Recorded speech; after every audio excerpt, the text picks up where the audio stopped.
You're so right, Adam. And you talked about parents and children. Let's focus on parents first, and then we will move on to how children are coping with this. About parents, Adam, you mentioned that they're stressed and they're working and taking care of homes. So when people ask me, I tell them it is okay to feel stressed and anxious during this time, because this is an unpredictable time that we are going through, right? So Absolutely, yep.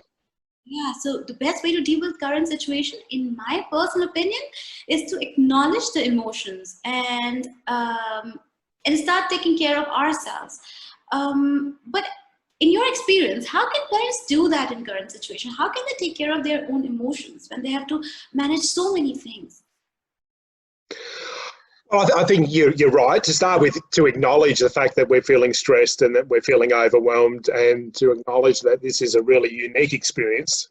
You know, there's not many people alive today, unless you're near 100, that have experienced anything like this before. So, you know, to be able to acknowledge, you know what, this is crazy times. You know, I'm not allowed to see my friends. I'm not allowed to see my family. You know, I can't go out to dinner. You know, I think to acknowledge that is a good first step. You know, I think, you know, people really need to, I guess, take the pressure off themselves and be kind to themselves. You know, sometimes I'll say to clients, you know, you need to just love yourself and be kind to yourself and take the pressure off yourself sometimes.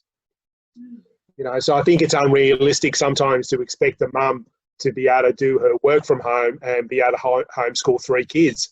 That's an incredible amount of pressure that's probably not really realistic, you know, because trying to achieve all that's probably not going to happen, you know. So probably by being kind to yourself, for example, might mean, you know what, if the kids do at least 2 or 3 hours of good schoolwork per day, that's probably good enough, you know, because we need to maintain some fun, some humour.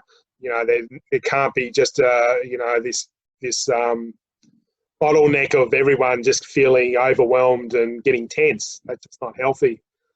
Yeah, true. And talking about, so that their anxiety can go down a bit.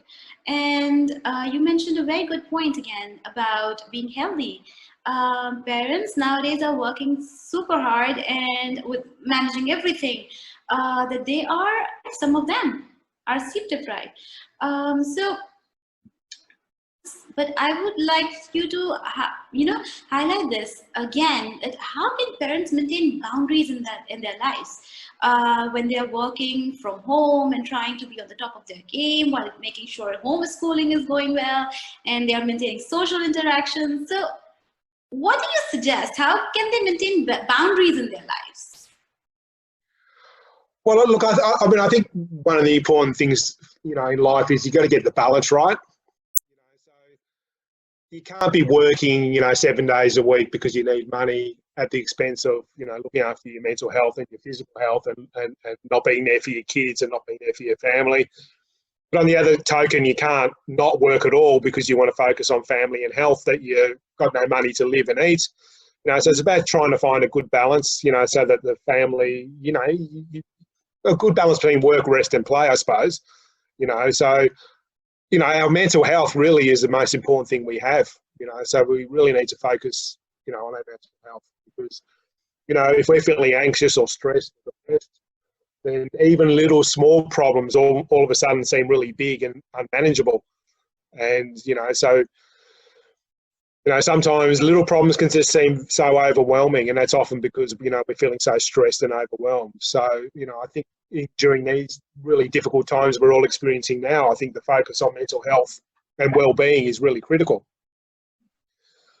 You know, so it's about really prioritising what's important. You know, it's about really probably saying to yourself, you know what, I am at home, I am working from home, I am homeschooling, but I need to also really consider our mental health. And, you know, we need to create times in the day where I go for a walk, you know, I go for regular walks. You know, I need to encourage the kids to go outside and play and you know, have a break.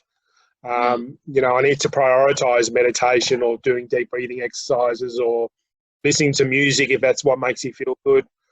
You know, so I think it's about, again, being kind to yourself in a way and saying, you know what, I probably should do this and I probably should do that. I think what I really need to do is actually do this, which is something that's going to make me feel calmer and, you know, more relaxed.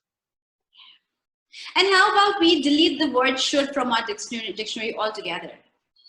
Yeah, look, should is one of those really interesting words, isn't it? You know, it's a word, certainly when I was being taught in counselling, that, well, should we? Why should I? Or should I do the gardening today? Well, should I? I'm actually feeling really run down. Maybe I don't need to. You know, maybe I actually really need to just, you know, read a good book or watch a movie or just chill out with the kids. Or yeah, it's an interesting word, should, isn't it?